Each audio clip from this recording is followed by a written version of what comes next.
Hello, hi friends.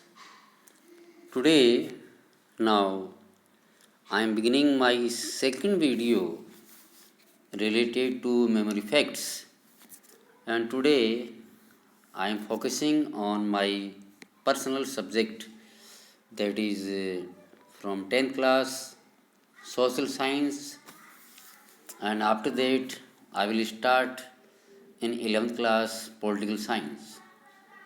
So now we are beginning. Chapter name Glorious India Bharat beginning to 1206 AD. वैभवशाली भारत प्रारंभ से लेकर 1206 ईस्वी सन तक. In this video, I will use both language Hindi and English as per your medium, Hindi medium or English medium. From the earliest period, the history and culture of India, Bharat, has been prestigious. India was known as the world guru and the golden sparrow, accepting the world as family, Vasudev Kutumbakam, and praying for the welfare and good health of mankind. Sarva Bhavantu Sukhina, Sarva Santu Niramaya are our ideals. Now I will tell you in Hindi. प्रारब्ध से लेकर इतिहास की जहाँ तक जानकारी है, हमारे देश की संस्कृति, भारत का इतिहास वैभवशाली रहा है. भारत जिसे अंग्रेजी में इंडिया कहते हैं, इसी प्रारब्ध से ही विश्व गुरु के नाम से जाना गया है और सोने की चिड़िया भी कहा गया है. दुनिया के अनुसार परिवार वसुदेव कुटुंबकम के तौर पर भारत को परिवार माना गया है और प्रार्थना की गई है कि मानवता की भलाई के लिए और अच्छे स्वास्थ्य के लिए हम सभी प्रार्थना करें, ऐसे हमारे विचार रहे हैं. Now next paragraph. On the basis of excavations and archaeological remains, Indian culture appears to be universal nature. Indian regions across sea were known as Dipantar. Indian travelling on powerful ships established their political and cultural empire by travelling to Brahmadesh, Siam, Indonesia, Malaysia, Australia, Borneo, Philippines, Japan and Korea. The ports and naval power of ancient India, Bharat, were highly developed. Scholars have mentioned about ships sailing in the waters of Indus, that is Sindhu river, about 6,000 years ago. Indians, Bharatiyas, traveled in various countries of the world by waterways as well as roadways and introduced Indian religion and culture to residents of distant countries.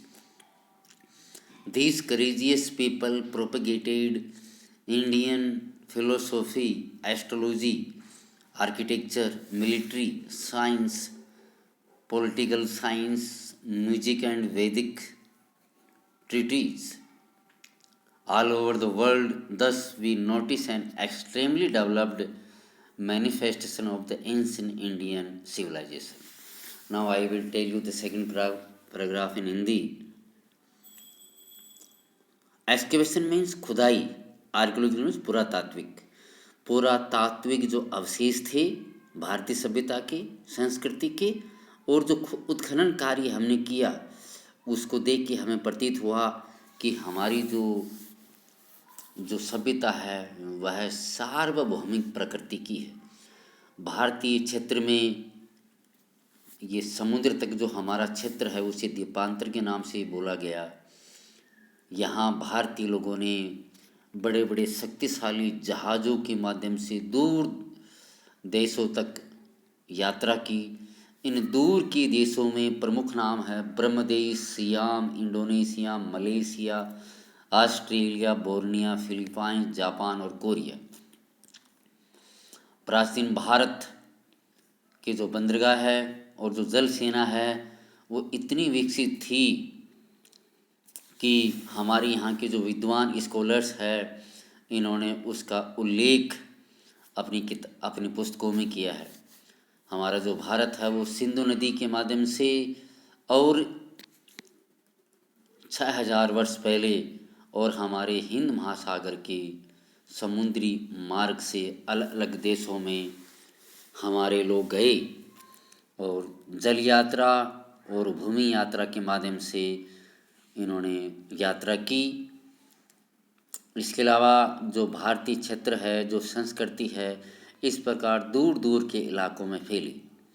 ये बहादुर लोग, इन्होंने प्रचार प्रसार किया हमारे यहाँ के दर्शन का, हमारे यहाँ के ज्योतिष का, हमारे यहाँ के स्थापत्य कला का और हमारी यहाँ की सेना का, हमारे यहाँ के विज्ञान का, राजनीति का, विज्ञान का और संगीत का और वैदिक खजाने का पूरी दुनिया में प्रचार किया।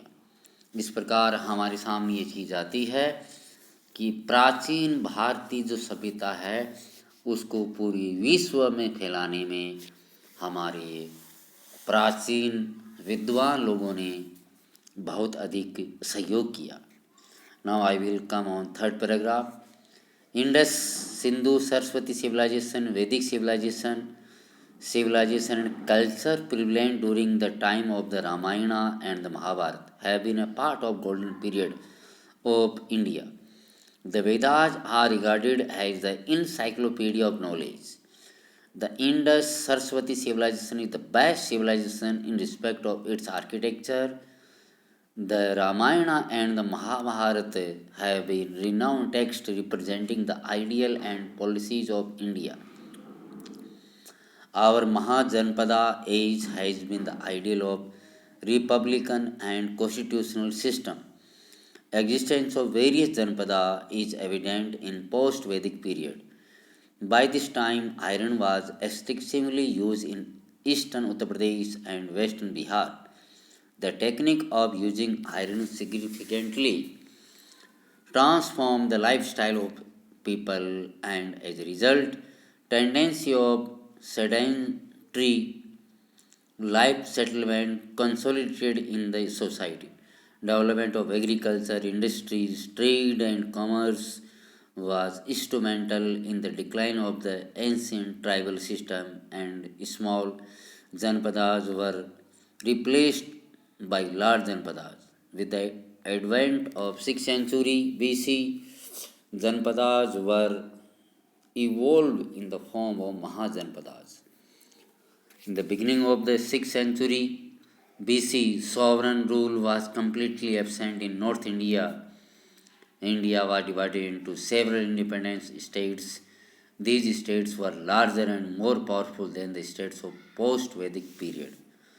Okay, I will tell you in Hindi. Sindhu Saraswati सभ्यता है, वैदिक सभ्यता है, सभ्यता और संस्कृति जो कि रामायण काल में और महाभारत काल में अस्तित्व में रही, वह भारत का स्वर्ण काल माना जाता है। जो वेद है उन्हें भारत में ज्ञान का भंडार, इनसाइक्लोपीडिया ऑफ नॉलेज बोला जाता है। द इंडस सरस्वती सभ्यता है, ये भारत की स्थापत्य के तौर पर सबसे बड़ी सभ्यता थी, इज्जत से इसका नाम लिया जाता है। रामायण और महाभारत है, उनकी समय में हमारे भारत के जो विचार है, जो नीतियां है, पूरे भारत में फैले हुए थी। हमारे जो महाजनपदाज है उनमें कुछ गणतंत्रात्मक थे और कुछ संवैधानिक व्यवस्था से बंधे हुए थे। इन जनपदों, अलग अलग विविध जनपदों के अस्तित्व में इस बात का उल्लेख है कि ये सबूत है पोस्ट वैदिक पीरियड का। इस समय में आयरन का अधिकतम इस्तेमाल किया गया उत्तर प्रदेश के पूर्वी भाग में और पश्चिमी बिहार के भाग में। तकनीकी ऐसे इस्तेमाल की गई जिसकी वजह से यहाँ के जो लोग थे भारतवंशी, उनका जो जीवन शैली है वह आसान हो गया। जो प्रवृत्ति है शुरुआत से, उससे समाज का सुदृढ़ीकरण हुआ, कृषिबाड़ी का खेती बाड़ी का विकास हुआ, उद्योगों का विकास हुआ, व्यापार का विकास हुआ और वाणिज्य का विकास हुआ। औद्योगिक तौर पर और इंस्ट्रूमेंटल मतलब जो यंत्र है के तौर पर यहाँ पे जो प्राचीन कबीलाई व्यवस्था है उसका पतन हुआ और छोटे छोटे जो जनपद है उनके स्थान पर वो उनका विकास हुआ और इन छोटे छोटे जनपदों की स्थान पर बड़े बड़े जनपदाज का अस्तित्व हुआ। सिक्स छठवीं ईसा पूर्व का उल्लेख आते आते महाजनपदाज है उनका अस्तित्व शुरू हो गया। सिक्स छठवीं ईसा पूर्व ये जो शासन था वह बिल्कुल सार्वभौमिकता पे आधारित था।